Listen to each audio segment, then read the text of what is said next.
दीप सिद्धू पहुंचे कुरुक्षेत्र के ग्राम दबखेड़ी में पंजाब से वे सीधा कुरुक्षेत्र पहुंचे, जहां उन्होंने निहंग सिंह जत्थेबंदियों के साथ बैठक की।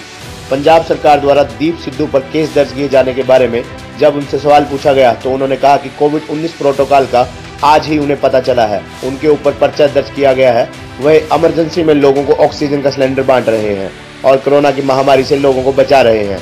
उन्होंने कहा कि किसान आंदोलन आगे भी लगातार जारी रहेगा और मैं किसानों के साथ खड़ा रहूंगा। आगे आने वाले भविष्य की रणनीति भी तय की जाएगी। बता दें, 26 जनवरी दिल्ली लाल किले के आरोपी दीप सिद्धू ने कहा कि दिल्ली किसान आंदोलन में निहंग जत्थेबंदियों का बहुत बड़ा योगदान का आंदोलन है। निहंग सिंह जत्थेबंदियों ने हर आंदोलन में अपना बहुत बड़ा रोल अदा किया है। किसी भी तरह का किसी को भी कभी भी भड़काया नहीं है और कभी कोई वायलेंस भी नहीं होने दिया। हमेशा बड़ी जिम्मेदारी के साथ निहंग सिंह जत्थेबंदियों ने अपने रोल को अदा किया है। दीप सिद्धू ने कहा कि उन्हें आज ही पता चला है कि पंजाब में ऑक्सीजन गैस के सिलेंडर बांटने के कारण कोरोना प्रोटोकॉल के तहत उनके ऊपर पर्चा दर्ज किया गया है। वह लोगों की मदद कर रहे हैं और राजनीति के तहत उनके ऊपर पंजाब के अंदर पर्चा दर्ज किया गया है। उन्होंने सरकार पर निशाना साधते हुए कहा कि सरकार ही हमेशा किसानों को वायलेंस की ओर लेकर जा रही है। उन्होंने कहा कि वह अपनी होंद की लड़ाई लड़ रहे हैं, सभ्यचारक की लड़ाई लड़ रहे हैं और ये सभ्यचारक लड़ाई आगे भी जारी रहेगी। दसना तो यह है जी, साडे बाबा जी बाबा राजा राज सिंह जी, बाबा जी साडे चमकौर साहब वाले, इन्हां सारिਆਂ ਦੇ ਨਾਲ ਅੱਜ ਇੱਥੇ मिलना सी। सो साडी मीटिंग सी साडे किसानी संघर्ष ਨੂੰ ਲੈ ਕੇ, क्योंकि निहंग सिंह जथेबंदियां साडियां फौजां ਜਿਹੜੀਆਂ ਉੱਥੇ ਬੈਠੀਆਂ ਦਿੱਲੀ ਦੇ ਬਾਰਡਰ ਤੇ ਜਦੋਂ ਦਾ ਸੰਘਰਸ਼ ਸ਼ੁਰੂ ਹੋਇਆ ਇਹਨਾਂ ਦਾ ਬਹੁਤ ਵੱਡਾ ਯੋਗਦਾਨ, ਔਰ ਯੋਗਦਾਨ ਵੀ ਇਸ ਤਰ੍ਹਾਂ ਵੀ ਇਹਨਾਂ ਨੇ ਉੱਥੇ एक पीसफुल एक जाबते च रह के संघर्ष किया जी।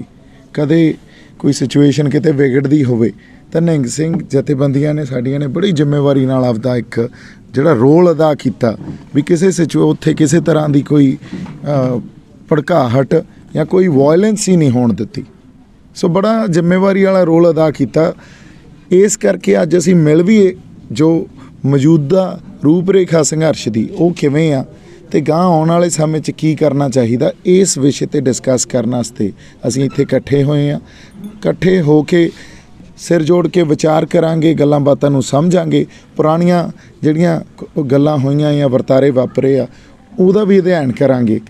ਸੋ ਅਗਲੀ ਆਉਣ ਵਾਲੀ ਭਵਿੱਖ ਦੀ ਰਣਨੀਤੀ ਵੀ ਪਲਾਨ ਕਰਾਂਗੇ। ਸੋ ਮਕਸਦ ਇਹੀ ਸੀ ਜੀ ਅੱਜ। ਤੇ ਕਿਵੇਂ ਰਣਨੀਤੀ ਤੈਅ ਕਰਨੀ ਹੈ ਅੱਗੇ ਪਲਾਨ, ਕਿਉਂਕਿ ਕਿਸਾਨ ਅੰਦੋਲਨ ਕਾਫੀ ਲੰਗਾ ਚੱਲ ਪਿਆ ਹੈ ਤੇ ਕਿਸਾਨ ਅੰਦੋਲਨ ਵਾਲੇ ਕਹਿੰਦੇ ਪਏ ਆ ਕਿ ਸਰਕਾਰ ਦੇ ਨਾਲ ਗੱਲਬਾਤ ਹੋਣੀ ਚਾਹੀਏ ਤੇ ਉਹਨਾਂ ਨੇ ਲੈਟਰ ਵੀ ਲਿਖਿਆ ਤੇ ਸਰਕਾਰ ਗੱਲਬਾਤ ਨਹੀਂ ਕਰ ਰਹੀ। ਦੇਖੋ, ਇਹੀ ਗੱਲ ਉਹਨਾਂ ਨੂੰ ਸਮਝਣੀ ਚਾਹੀਦੀ ਹੈ ਵੀ ਇੱਕ ਸਮਾਂ ਸੀ ਜਦੋਂ ਸਰਕਾਰ ਸਮੇਂ ਤੋਂ ਮੀਟਿੰਗਾਂ ਲਈ ਬਣਾਉਂਦੀ ਹੁੰਦੀ ਸੀ, ਕਿਉਂਕਿ ਅਸੀਂ ਇਕੱਠੇ ਸੀ, ਸਾਡਾ ਏਕਾ ਸੀ ਤੇ ਉਸ ਗੱਲ ਤੋਂ ਸਰਕਾਰ ਡਰਦੀ ਆ। फिर कुछ मंगा मनन नूं तैयार भी सी। अज उन्होंने उत्थों बंदे ही सारे तोड़ते।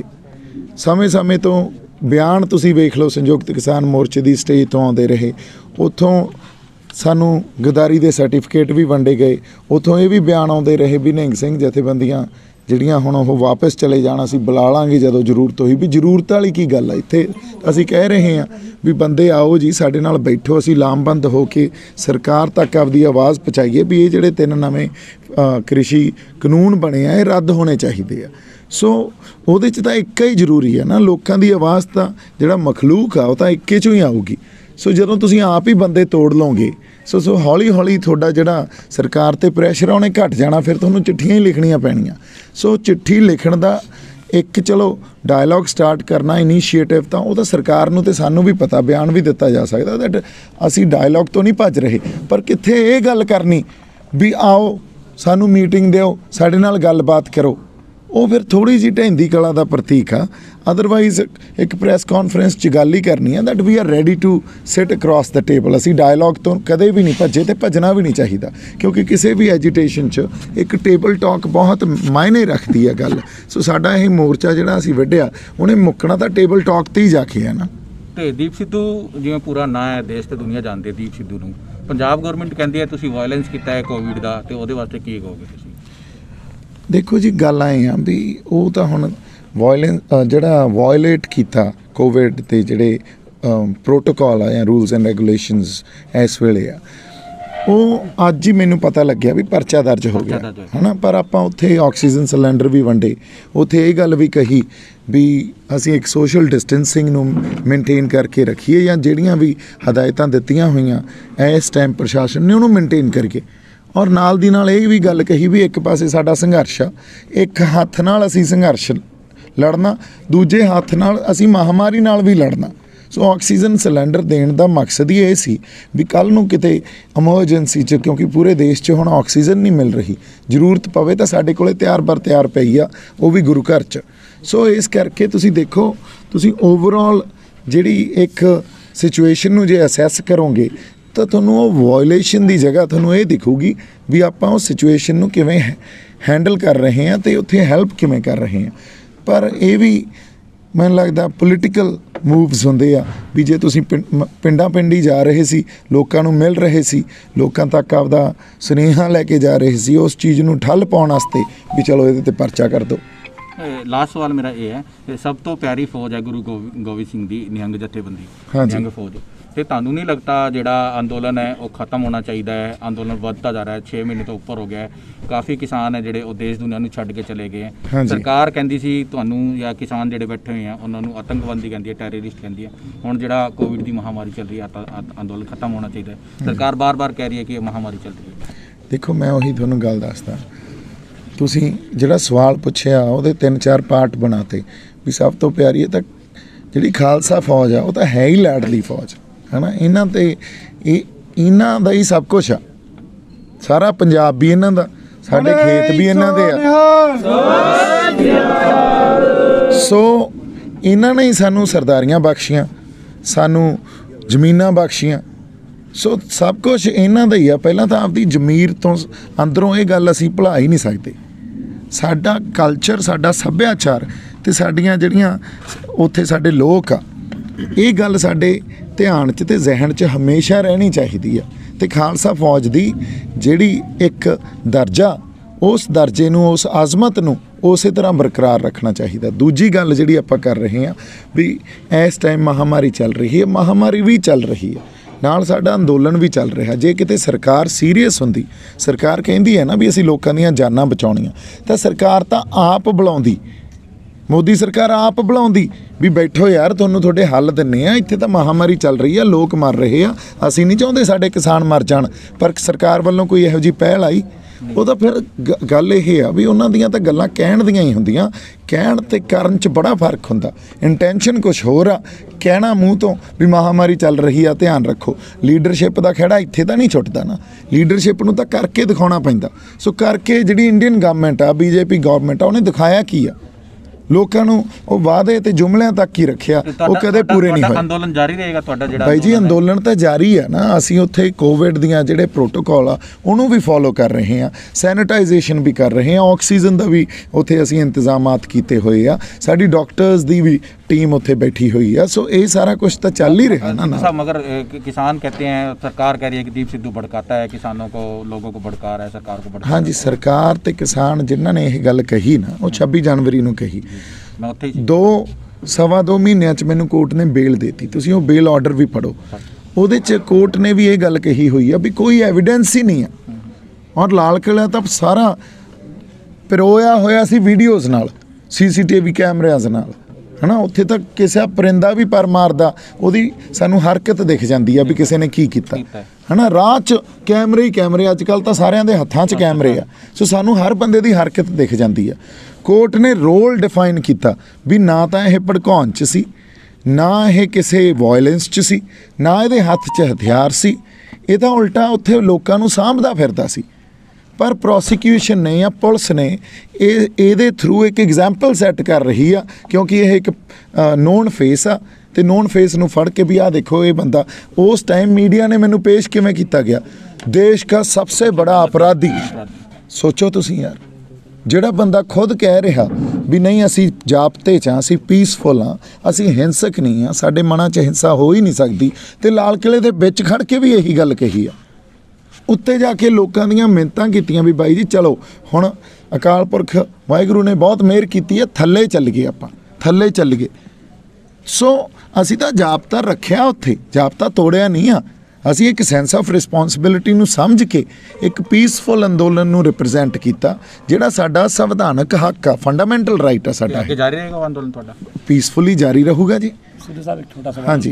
एक तरफ गवर्नमेंट बात कर रही है कि किसानों से बात करनी चाहिए, और दूसरी तरफ अगर आप बयानों को सुनेंगे, जो नेताओं के जो बयान आ रहे हैं, हाँ जी, तो उन बयानों को देख के लगता नहीं है आपको कि किसानों को भड़काने की कोशिश की जा रही है या आंदोलन को हिंसक करने की कोशिश की जा रही है? देखो वो हमेशा से ही आपने ये बड़ा अच्छा सवाल किया है, हमेशा से सरकार ही वॉयलेंस की तरफ लेके जाती है।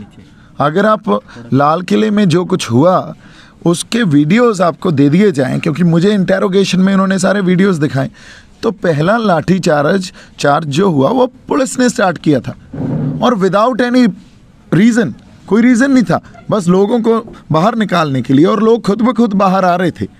पर वो एक फ्रस्ट्रेशन में, और वो पुलिस वाले कौन है, वो भी किसानों के परिवारों से ही हैं, पर ऑर्डर कहाँ से आते हैं? ऑर्डर ऊपर से आते हैं भी हो जाओ शुरू। अब जब लाठीचार्ज शुरू हुआ तो हमारे लोग भी उन्होंने जवाब दिया। तो वो जो झड़प हुई है 10-15 मिनट की, मैं तो वहाँ था भी नहीं, पर मैंने वीडियोस में देखा, वो 10-15 मिनट ही चली। उसके बाद लोग पुलिस को बचाने में लग गए भी नहीं, ये काम नहीं करना है हमें।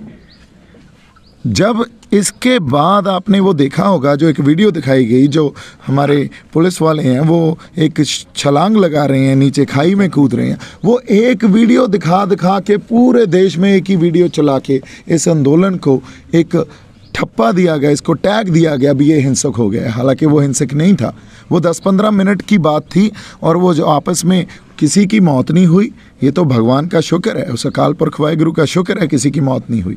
अदरवाइज़ तो पता नहीं कितने बड़े इल्ज़ामात आ जाते, पता नहीं हम आतंकवादी के ठप्पे लग जाते। और वो बैठे वहाँ कौन है? किसान। उनके पास किसी के पास कोई हथियार नहीं, कुछ नहीं। और जो हमारी निहंग सिंह जथेबंदियाँ हैं, हमारी ये जो फौज है, ये तो रवायती ट्रेडिशनल हथियार है इनके पास। श्री साहब, ये रवायती हथियार हैं, ये सारे कानूनन इनको दिए गए हैं। सो इस चीज़ को आप किस तरह प्रेजेंट करते हो, एक डिफरेंट ही नैरेटिव शुरू कर देते हो पूरे देश में, और पूरा देश किसानों की तरफ देखने कैसे लग जाता है भी ये तो उपद्रवी हैं। इसी सवाल में एक सवाल और, हाँ जी, में अभी ये घटना हुई है, उसको किस तरह से देखते हैं? बहुत बुरी है। देखिए, आप पीसफुली शांतमय आंदोलन कर रहा है, और हमारा संविधान ये बोलता है भी अगर आप पीसफुल प्रोटेस्ट कर रहे हो तो ये आपका फंडामेंटल राइट है। और फंडामेंटल राइट अगर आप एक्सरसाइज कर रहे हो, वहाँ आके कोई आपके ऊपर लाठीचार्ज करे तो क्या करोगे आप? बताइए, अपने आप को बचाओगे या लड़ोगे? यही बात है ना। एक तो सेल्फ डिफेंस भी तो आता ही है ना, और सेल्फ डिफेंस कोई गुनाह नहीं है। तो सेल्फ डिफेंस भी करते हैं, उसको वायलेंस का नाम दे दिया जाता है। एक छोटा सवाल और, क्या लगता है आपको हरियाणा पंजाब के नाम पे पैरेलल आंदोलन खड़े करने की कोशिश कहीं चल रही है? क्या लगता है? बिल्कुल चल रही है। देखिए, मैं इसलिए बोल रहा हूँ, क्यों चल रही है। आंदोलन जब आइडेंटिफाई हुआ ना, ये इशू किसानों का इशू, तो ये आइडेंटिफाई हुआ पंजाब से। लामबंदी कहाँ से शुरू हुई, मोबिलाइजेशन कहाँ से शुरू हुई? पंजाब से शुरू हुई। धीरे धीरे हरियाणा जुड़ गया उसके साथ। सो हरियाणा और पंजाब दोनों एक इकट्ठी अपनी फाइट जो थी, अपनी एग्जिस्टेंस क्या, एग्जिस्टेंशियल क्राइसिस क्यों है, होंद की लड़ाई क्यों है, अकेली किसान की नहीं, हमारे सभ्याचारक होंद की लड़ाई है, जो पंजाब और हरियाणा का एक कॉमन ग्राउंड, एक कॉमन साझा सभ्याचार है। अगर आप देखिए, वो हमारे भी गांव में वैसे ही एक जीवन शैली है, हरियाणा के गांव में भी, क्योंकि 1966 तक तो एक ही था ना। हरियाणा की हिस्ट्री क्या है? पंजाब ही है ना। सो अगर हरियाणा की हिस्ट्री पंजाब है, सो इसका मतलब हरियाणा पंजाब से टूट ही नहीं सकता कभी। हम अपने होंद की लड़ाई लड़ रहे हैं। कौन सी होंद? सभ्याचारक होंद। सभ्याचारक होंद में निशान साहब भी आएंगे, सभ्याचारक होंद में किसानी झंडा भी आएगा, सभ्याचारक होंद में तिरंगा भी आएगा। सो पर किस तरह बांट दिया जाता है हमें, किस तरह कंपार्टमेंटलाइज कर दिया जाता है, किस तरह हमें ये देखिए ये बाइनरीज क्रिएट कर दी जाती हैं भी। निशान साहब तो ये तो धर्म का झंडा है, ये लगा दिया। नहीं, वो हमारा रिलीजियस तो है ही है, साथ में सभ्याचारक झंडा भी है। जब गुरु तेग बहादुर साहब दिल्ली में जाके शीशगंज साहब में अपना शीश देते हैं, क्यों? इसी मखलूक के लिए, इसी कौम के लिए, तो उनको हिंद की चादर कहा जाता है। उस दिन वो धार्मिक झंडा नहीं था, यही झंडा लेके गए थे वो, तब हिंद की चादर थे। सो देखिए, हमारे सभ्याचार या हमारे कल्चर को कैसे रिप्रेजेंट किया जाता है। भी ये तो सिखों का धार्मिक झंडा था, जब हमारे तंबुओं के ऊपर, हमारे ट्रैक्टरों के ऊपर लगा था, तब ये झंडा उनको नज़र नहीं आया। सो निशान साहब तो दिल्ली के हर घर के ऊपर होना चाहिए। एक हिंद की जातर, एक रहबर ने, एक कौम के गुरु ने आप इस सारे मखलूक को बचाने के लिए, इस हिंद को बचाने के लिए अपना बलिदान दिया वहाँ जाके। संदेश क्या रहेगा लास्ट? संदेश यही है, लोगों को समझना चाहिए, आपस में पहले तो बंटना बंद करिए, साझीवालता का और एक प्यार का संदेश समझने की कोशिश कीजिए। निशान साहब भी आपका है, किसानी झंडा भी आपका है और तिरंगा भी आपका है। आप जिसको कोई तिरंगा लेके जाना है वो तिरंगा लेके आंदोलन कर ले, जिसको किसानी झंडा लेके जाना है वो किसानी झंडा लेके आंदोलन कर ले, जिसको निशान साहब लेके जाना है वो निशान साहब लेके आंदोलन कर ले। ये तो अपने अपने फेथ की बात है ना, अगर उसमें भी हम बट जाएंगे। सो बात ये है। और निशान साहब जब कोरोना में, जब कोविड में लोग निशान साहब देख के उस तरफ हो जाते थे भी वहाँ लंगर मिलेगा, वहाँ खाना मिलेगा, आज निशान साहब देख के उस तरफ चले जाते हैं भी ऑक्सीजन मिलेगी। आपको तब याद नहीं आता जब हमारी आर्मी निशान साहब लगा के चाइना बॉर्डर पे जाके लड़ती है, तो तब निशान साहब नहीं दिखता भी वो एक रिलीजियस झंडा है। कैसे यार ये बदनाम करते हैं, आप देखिए कैसे हमें बांटते हैं और हम बट भी जाते हैं। सो संदेश तो हमें अब समझना पड़ेगा, हमें जागना पड़ेगा। अगर हमसे ये एक कॉमन ह्यूमैनिटी का टच ही ले गए, हमारा साझीवालता ही ले गए, तो फिर तो ये सरकारें और ये जो आज जो मोदी और अमित शाह और बीजेपी कर रही है, और पहले कांग्रेस करती थी, वो रात को करती थी वही चीज़ ये दिन को ही करने लग गए, ये नंगे चिट्टे रूप में ही करने लग गए।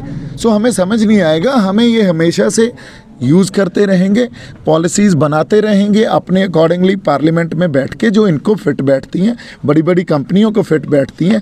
लोगों के लिए उसमें कुछ भी नहीं है। आज लोग अपने हक लेने के लिए निकले हैं, तो फिर हमें बांट दिया जाएगा।